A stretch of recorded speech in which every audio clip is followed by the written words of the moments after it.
officials. Without you, there won't be the roads. Without you, there won't be us. Therefore, observe the rules of driving. A message from Lagos Traffic Radio 96.1 FM, moving Lagos forward. This is Flight Schedule brought to you by Lagos Traffic Radio 96.1 FM.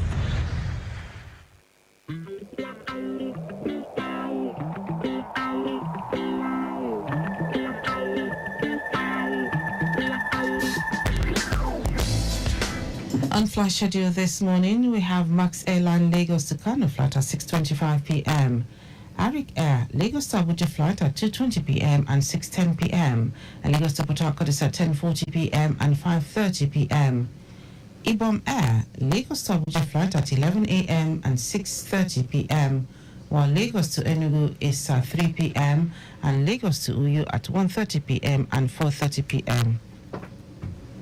Air Peace Lagos to Abuja flight at 10:35 a.m., 1:45 p.m., 2:20 p.m., 3:15 p.m., 6 p.m. and 7:30 p.m. And Lagos to Port Harcourt is at 2:05 p.m., while Lagos to Benin is at 12 noon and Lagos to Kano at 6:05 p.m. That is Flash Schedule on Lagos Traffic Radio 96.1 FM.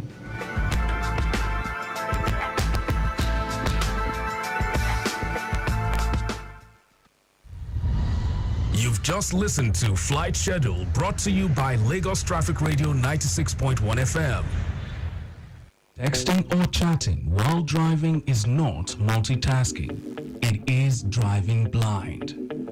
Drive to stay alive at all times. A message from Lagos Traffic Radio 96.1 FM.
Traffic Radio 96.1 FM, moving Lagos forward.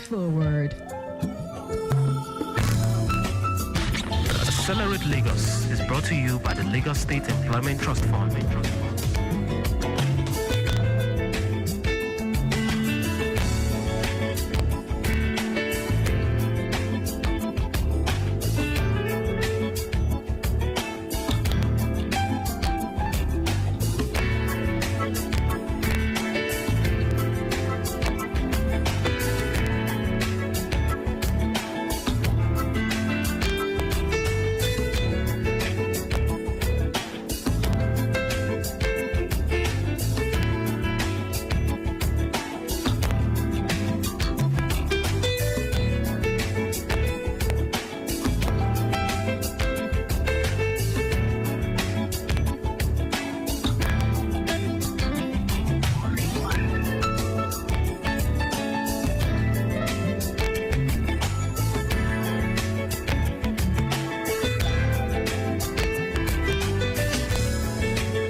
an entrepreneur, according to Ashish Shah, can be stressful and harmful to your health, but it doesn't have to be. And you know what they say, that health is wealth. And it's on that note that I welcome you to another edition of Accelerate Lagos here on Lagos Traffic Radio 96.1 FM. I am Taiwo Baruwa. Accelerate Lagos is a weekly tonic, focusing on entrepreneurs in Lagos, helping them grow their business and educating them on how best to navigate the times that we are in. And yes, this program has been brought to you by the Lagos State Employment Trust Fund, LSCDF.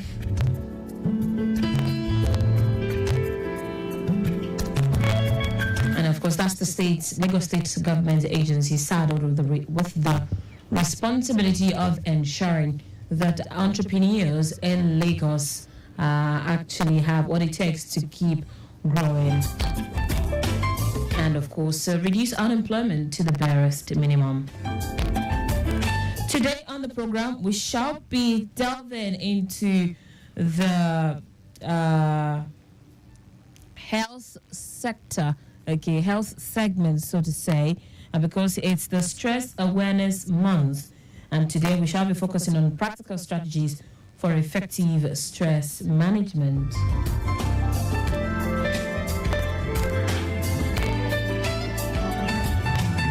My guest is a public health physician. He is Ibidapo Fashino, joining me on the program this morning. Good morning to you, Ibidapo. Good morning, Taiwo. How are you today? I'm very good. It's really good to have you in the studio. Yes, I'm here. But first, before we get started with the program proper, how would you even assess the stress level of a common man in Nigeria now? Because we can't even restrict this to Lagos. Of course, LSCTF focuses on Lagos, but stress generally, let's just take it holistically. Well, I think we all actually face stress daily. So stress basically is like a natural physical and mental reaction to our experiences in life or life events. So I would say there is the good stress and there is the bad stress. Oh, make me understand more. Yeah. So we can generally just categorize it, broadly speaking, in good and bad stress. So the positive stress is the one I would say has a positive reaction. The one that comes with money. No, not really, but the one that I would say has it's one where your mind and your physical self, your physical and your mental well-being is intact. Your mind and your body is intact, and then it leads you to a positive. It leads you to a positive response and a positive coping mechanism. So, for instance, let's say you're planning a wedding, for instance, that's a good stress. You have an exam that is coming up. It's a good stress because you'll be on stress, but it also propels you to achieve a certain task and to achieve a certain goal. But the other one that is more common, or the popular form of stress, is the distress, which is the bad one that leads to negative reactions in the body. It's the one where your mind and your body are not in harmony, and then it results to not too good coping mechanisms. Okay, because that's a definition from an expert. Because if you ask a layman, what's good stress is, it has to be something that is connected. Of course, like you said, a success in the end. But yes, to a layman, all we know is money. Okay, so let's not look at what are the warning signs or indicators of stress. Okay, so we're talking about indicators of stress. I would like to just divide them or categorize them into the signs, so the physical signs or the physiological signs of stress. So as a result of stress, You're likely to have dry mouth, maybe wet hands. You're likely to have your heartbeat is going to increase. You're having faster heartbeats. You're going to be having headache, because stress affects several body systems. I mean, from your digestive system, it affects the way food even moves in your body. So you can have constipation, or you can have diarrhea. It affects your heart rate. It can affect your blood pressure. It increases it. So it affects even your sexual health. For women, stress can even cause irregularity with their menstrual cycle. For men, stress can reduce your testosterone levels, and it can also affect your sexual health as a man. So those are physical or physiological signs of stress. The psychological sign, you might be having difficulty concentrating or achieving a task. You might be having difficulty concentrating. You might become angry over little things, and it's very common in Lagos when you're on the road and somebody just hits you, and you know that what you're exhibiting, or the road rage, is more than what actually caused the incident, but it's a compilation of stress. So you're under stress. You can become very aggravated. You can become angry over little things. And then there are the behavioral signs of stress, where you want to withdraw yourself as much as possible. You don't want to participate in events. And also, you are also prone to more accidents in the workplace because you are not concentrating. Yeah. So let's look at some of the things that triggers stress in the first place. I mean, you just talked about, I mean, emotional stress and the likes. What triggers stress? Because yes, to a layman, it might just be, continuous activities, non-stop and all of that. Is there more to this, or is just a normal layman definition of stress, like I have overstretched myself and I am stressed out?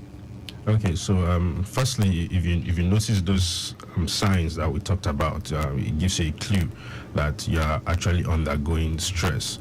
But I would say people are different. So human beings, we're not the same. There's not two individuals.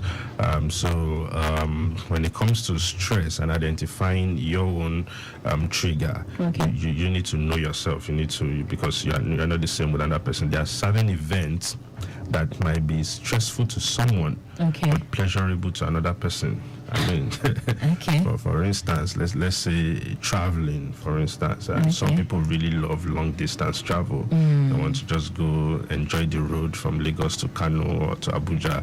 And some other people find that very, very stressful. Just Lagos to Abeokuta alone, they're extremely stressed. So I think also environment matters. The kind of stress that faces someone that is from a well-to-do environment is also different from the kind of stress that faces someone that is from a poor environment. Academic abilities, maturity levels, all these have an impact or influences the kind of triggers to the stress one faces eventually. So I would say that it differs from person to person. No two person is similar. Yeah, the same. Yeah, no two person are the same. So you have to identify what triggers your own level of stress. Yeah. Okay, so now we know that no two persons are the same. How then can one identify one's level of stress? For instance, you just said traveling to Kano might be pleasure to one person, and going to Abeokuta can be stressful to another person. But not forgetting the fact that if you have to go to Abeokuta, you have to go to Kano. It might be for academics. It might be for something very important that you cannot even say no to. How then do you spot the difference between what is compulsory and what is stressing you? Okay, something that is very, very important and you need to achieve. And then how do you then spot the points that thing is stressing you? From our introduction, we talked about it being a response to something, and so that's where management comes in. That's where management of stress comes in, because there are certain situations that we might face, that we might not run away from, that might be a stressor in our lives. So that's where we now have to manage those ones that we cannot completely avoid.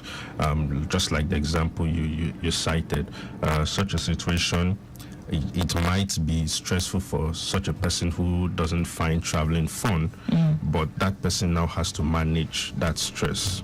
You have to do your important function, but you have to manage that stress so that it doesn't become overwhelming, and so that it doesn't have a negative health effect on you. Because what happens when you are stressed is that your brain realizes the tension in your body, realizes the stress, and then it triggers the secretion of certain hormones. Those hormones like your adrenaline or your cortisol hormone, and those hormones now break down. Those hormones increase your blood pressure, increase your heart rate.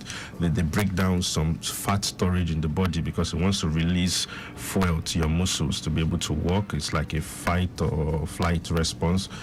So there's increase in your fat level in the blood. There's increase in your blood sugar level, because it's breaking those down. So why we don't advocate for stress to be retained or to be prolonged, why we're advocating for a quick management of stress, is because imagine somebody having very high blood fat level in the blood. There's the risk for coronary artery disease. There's a risk for stroke with increase in blood pressure. So the negative effect or the adverse effect of stress is while we are advocating for a proper management of stress. Okay, I have a very, very funny question, but first, let's do the ideal question, which is, how can stress be managed? I asked this question because, okay, let me ask the two together, then you'll be able to tell us how to manage stress. Okay. In Lagos, for instance, or growing up, some of our parents trekked miles away from home to school and back home. And today, some kids actually still do it. I was coming to work 2 weeks ago, and I saw these two kids. One should be around 5, 6, and then the other one should be around 3, 4, holding each other on the bridge at Ojota. And in my head, like the Yorubas would say, "Ya omoida," and I'm like, where are they coming from? That is, where is their mother? I don't know where they were trekking from, but you see kids trekking miles away from home back to school. Where is the place of stress here? Or are they young? Do they still have the energy?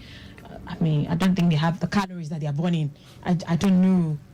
So where do we draw the line between what is good for their age and what is stressing them? In the morning, I wake up I'm coming to work this morning now. On my way to work as early as 6 a.m., I see kids already strapped on the back. I mean, holding one on uniform already as early as 6 a.m. Where do we draw the line of stress and something that is good for their age? Okay, of course, that's why life expectancy is reducing as fast as it can in the country, which is unfortunate. So different things influences or impacts what we call stress in the person. Your attitude to life can also influence or have an impact on your stress level. So some people have a positive attitude generally to life. Some people have a negative attitude generally to life. So in the situation of those kids that are trekking, I mean, you really want to know what their attitude to life is. They might see it as just So that also influences. But some do not have a choice. You see them dragging them. Sometimes on your way home, 9 p.m., their mothers are just closing their shops, dragging them from Ojota, going as far as Ikorodu. Yeah, definitely they are going to be under stress, definitely. So your upbringing also. So at some point, people now learn to cope with this, because, like we said, there are It's just a physical and mental response to life events. So you are not in control of where you were giving birth to or the country you are from. Okay. So at the end of the day, we all have to now manage or developing good coping mechanisms to handle these stressors, because these stressors are available everywhere in our environment, the pollution, the unrest, the risk or the insecurity. These things are stressors, but you now have to develop a good coping mechanism towards it. So your upbringing helps. Your upbringing determines your response, your attitude to life, your academic ability, your maturity level. Different people. That's why I just said that no two-person experiences it the same. So there are various factors that can differentiate it from person to person, including how we see things generally. A positive person, and also has impact on entrepreneurship. A positive person is going to see things, is going to see the glass half full. And someone else is going to see the glass half empty. So it depends on our outlook towards life. Generally, are we optimistic about life? Do we believe that there is light at the end of the tunnel? Or do we just self-inflict ourselves with stress by our negative thoughts and then shape our moods to just be negative throughout the day? So our maturity levels, the attitude to life, the upbringing, basically, the environment we found ourselves. So it just varies like that. Yes, it varies, but then let's dwell on this more a little bit by talking about the consequences of stress.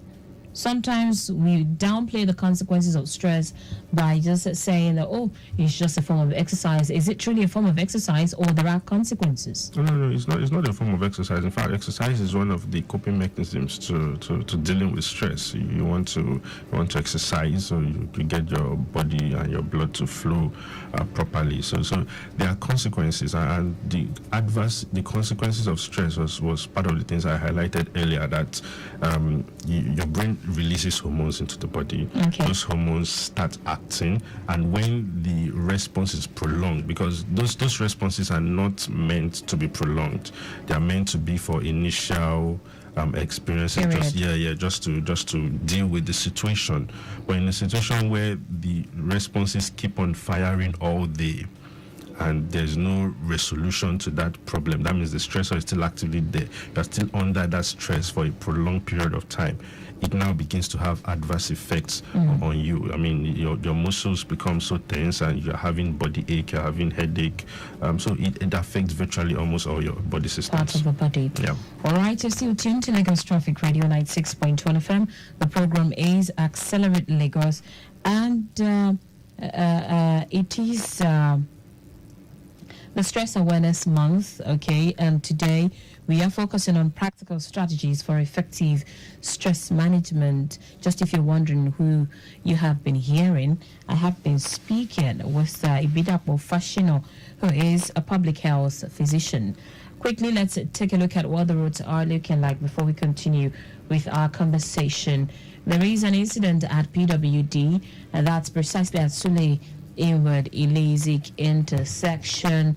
Overspeeding by the driver and also trying to make a U-turn inward Ilizik at the same time, resulting to tumbling of the vehicle. Okay, so this is a Volvo mini truck, but officers are on ground managing the situation.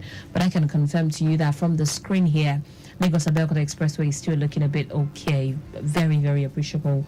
Good in and out. Perhaps until you get to the point where that accidented vehicle is, you might not necessarily meet up with any form of build-up. Ikorodu Road is also looking very good in and out of Ojota. Likewise, Lagos Ibadan Expressway, all the way from Tollgate and in Alapore. Of course, at Alapore, you have to slow down a bit for pedestrian crossing. The rest of the journey all through to Ifako. It's all very good down to the Iyanowuru and the third mainland bridge. Bagara Wuroshuki is also looking very, very good. All right, the program is still Accelerate Lagos. Moving on now. Ibidapo. Yeah. Let's look at some of the effective and practical techniques or lifestyle that we can use to actually manage stress daily. Okay.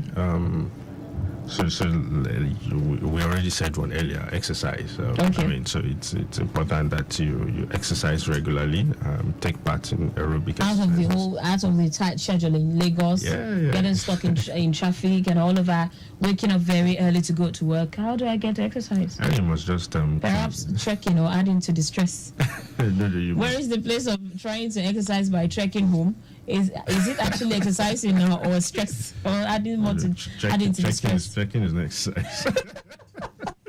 So trekking is an exercise. So you must is exercising is you deliberately making out time. I mean to refresh and to relax your mind and to shift your focus from other challenging situations you might be facing and just working on your body and your mind and your shape. So of course exercising is good to handle stress. Is an effective technique. You want to practice meditation. It's an effective technique. Also at work, I mean there's something they call like a breathing technique where you just want to breathe in and out. So you just take a deep breath and then you breathe out with your mouth after a few seconds. So, but if we there's something I'll still share on the course of the show. It's what is likely called was majorly called ABCs of stress management. Okay. So if we have time, we'll just do A to Z. Okay, so perhaps this might be the question that would actually spur that answer. How can employers support their team? Now we're talking about employers of labor and, of course, business owners now, since we're talking something that affects business owners. How can employers support their teams in reducing workplace stress? How can individuals maintain a healthy work-life balance, and why is it important for overall well-being? Okay, so I'll just tackle that question in this way. Okay. We'll start with the employees first. Okay. So what can employees do to manage stress at work? Employees must find a way to gain control of their task as much as possible. You want to be in control of your work to a level where you can control and make decisions for what you're doing. When competence is another factor, you are likely to undergo stress at work if you are not if you are not fully competent in what you have been assigned to do. So that can stress you at work because you're not going to be getting the results that you want. So I think in managing that, people should learn to develop competence in whatever role that they've been assigned to do.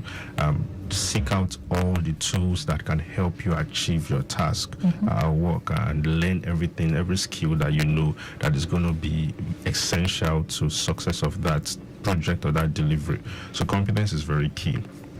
Clarity is also key. You want to be very clear as an employee what your job descriptions are, what is expected of you in your organization or in your department. You want to be extremely clear so that it helps you perform at your peak at work.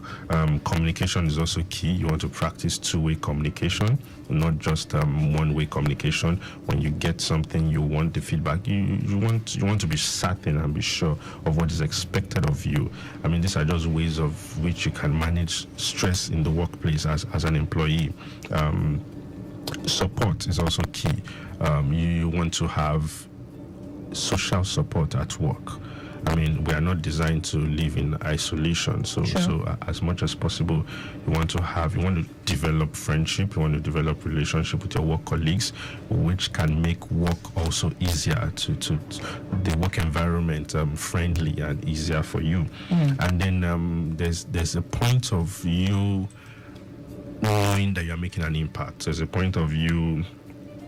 You will be under stress if you don't see the meaning of what you are doing, or the impact of what you are doing. So that's where, as an employee, you need to have your why. Why are you doing what you do? Why are you in this organization?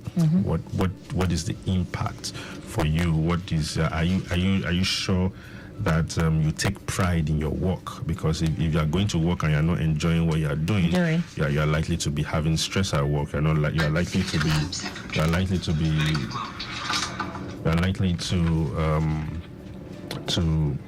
to have stress at work and not concentrate and not achieve your tasks fully. Also, responsibilities can be increased at work. You need to know as an employee how to tactically say no when you've been overstretched with the task that you've been assigned. So you need to reduce certain tasks and ensure that you don't take more assignments than you can handle, so that you don't get yourself stressed up. Now, on the employer side, like you asked, part of the ways the employers can reduce stress at work is to ensure that they have enough staffing budget and expense budget. You don't want to employ 2 people for a work that is supposed to be handled by 10 people, for instance. That environment is going to be very stressful. You want to give employees control over how they work as much as possible. So you want to reduce your micromanaging of people. You want to ensure that you give people room to be creative at work, give people room to be innovative, you give them room to have a bit of control over what they do. You want to lessen personal conflicts on the job. When you are at work, work is work, not your personal conflicts with your employee. You want to create an environment where employees talk freely amongst each other, and then there's a healthy culture, there's a social culture, healthy culture of conversation in that place. And then you want to provide a competitive personal leave allowance. I mean, it's very important for employees. They need to know they have leave, vacation expenses. These things help with coping and dealing with stress in the workplace. And then you want to also recognize and reward employees for their contribution and their achievements at work. So we have a lot of organizations that do now reward employees, the staff of the month, things like that. So you want to ensure that people see that their efforts are being celebrated while at work. So you can do all that on the employer side of it to help with stress, and on the employee side of it, you can also take note of those things I've highlighted earlier to help you deal with workplace stress. All right, then let's now look at entrepreneurs focusing on startups, starters, rookie, freshers, as you may want to call it, in the business world. What unique challenge do entrepreneurs face when it comes to stress, and how can they manage these challenges? Okay, so for entrepreneurs, that's like a special class of people. If you decide to provide that much value as an individual, you need to understand fully what you are going into. Yeah, because a lot of people just admire the glamour, and they don't really know what it entails, and they are not fully prepared for it. So your mental preparation, like I said about employee having knowing their significance and their impact in the workplace, loving what they do. So it's important that you know your why before you even begin entrepreneurship. So for the entrepreneurs, you need to know your why. You need to have a very strong reason why you're doing what you're doing to ensure that you can cope with the challenges that come with it. So part of the challenges that entrepreneurs face is even starting in the first place, taking the first leap. You want to maybe quit your job to start the business, or you want to stop somewhere or start something. So starting is a major challenge in the first place. So you need to know that you just have to start. It gets it might not necessarily get easier, but if you have that passion, if you have that dream and that drive to do what you want to do, you see it as something significant for you and how you can make impact, you have to start and you have to take the first leap. So another challenge that comes with entrepreneurship is the time it takes for success to start materializing. So you need to. So those are part of the reasons why you need to be fully prepared as to what you are going into. There's no overnight success in quotes. So you are not likely to start your first business and then tomorrow morning you are on Forbes list. So you need to manage your expectations. You need to know what you are going into. You need to prepare very well, because that big overnight success you are seeing that other businesses are celebrating is actually accumulation of daily steady and consistent efforts over a long period of time. You need to be prepared for that. Mentally, you need to be prepared, and you need to be determined to hang in there. You just need to start, and you need to be determined to hang in there to help you push and persevere with the entrepreneurship. Also, money is always a major problem, a major challenge with entrepreneurship. So as much as possible, as a startup, you need to prioritize raising even more than you need at first. So you're not going to be needing a million, for instance, and you are looking towards raising $1 million. You need to ensure that you have enough cash flow projections. So you always try to raise more than you actually even need. And fundraising is also key. So you need to study what makes fundraising successful. And I think mastering the act of storytelling is very, very key when you're pitching to investors. I mean, they need to be able to see the same passion in you, and they need to be convinced as to why to invest in that business or in that startup. So you might want to master storytelling, just developing the core competencies that can help you thrive as an entrepreneur. So also as an entrepreneur, you might find yourself doing everything at first. You need to also work on delegating. It helps you reduce the stressful situation. Yeah, you need to also work on delegating. So I think there's 4 or 5 challenges, imminent challenges that faces startups, faces people that want to just take a different route and start making things for themselves. But if you fully understand what you're getting into, you have a community of people that you are vulnerable with, a community of people that are like minds, that are doing the same thing, and you're sharing these challenges with, and you're developing a good relationship with them, and you're preparing yourself for what you're getting into. I believe you'll be able to handle the stress better from a knowledgeable point. Okay, so oftentimes we get to hear that tough times never last, but tough people do in a lot of motivational, speeches and all of that.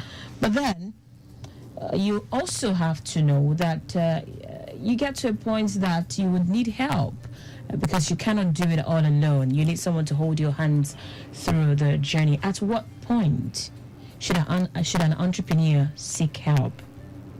Okay, that's dicey.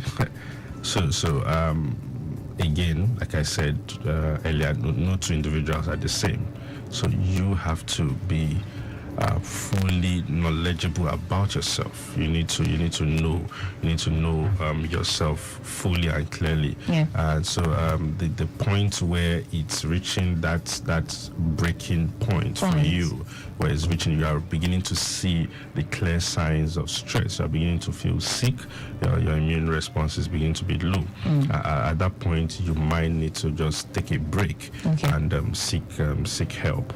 All right, then. What would be your final take, your advice to listeners in 30 seconds, please? 30 seconds? Yes, please. I did not get to do my ABC. 30 seconds, please. We're running out of time. Oh, we're running out of time. Okay, so I'll just say that stress is a daily part of life. You can't get out of life alive anyway. So you need to develop strategies, coping mechanisms, healthy coping mechanisms, because some people resort to drugs and alcohol to cope with the stress, but those are not healthy coping mechanisms. So that there's a stress is not ideally a terrible thing, but the way you manage it is what matters eventually. So we all face stressors in life daily, but we need to now work on how we manage the stress. You have to just work on how you manage stress, basically. All right then. Thank you so much. I must really appreciate you, Vida Professional, for coming on the program this morning. Today we have talked about stress awareness, since it's the Special Awareness Month, and today we talked about practical strategies for effective stress management. This is where we get to drop the anchor on the show. Thank you so much, Vida, for coming on the program. And let me also say thank you to the social media team, Debbie and the crew. Massive thanks to Victor Terry. Our executive producer is Taya Kwali. I remain Taiwo Baruwa. The program makes a return next week, Wednesday, for another insightful conversation. Until then, be safe, Lagos. Without